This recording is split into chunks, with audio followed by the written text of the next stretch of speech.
11 апреля 2018 года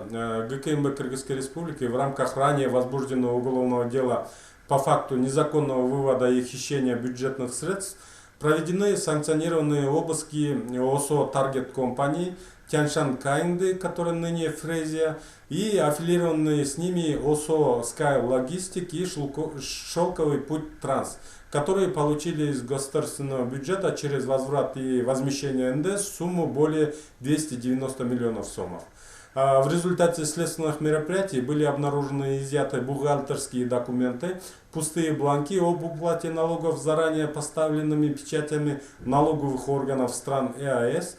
печати государственных органов и компаний Китайской Народной Республики, крупные суммы денежных средств и поддельные спортивные товары мировых брендов, ввезенных незаконным путем в большом количестве на территории Кыргызской Республики из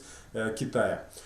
Первомайским районным судом города Бишкек в отношении руководителей указанных компаний избрана мера пресечения в виде заключения под стражу с содержанием СИЗО ГКМБ Кыргызской Республики. В настоящее время в рамках уголовного дела продолжаются следственно-оперативные мероприятия.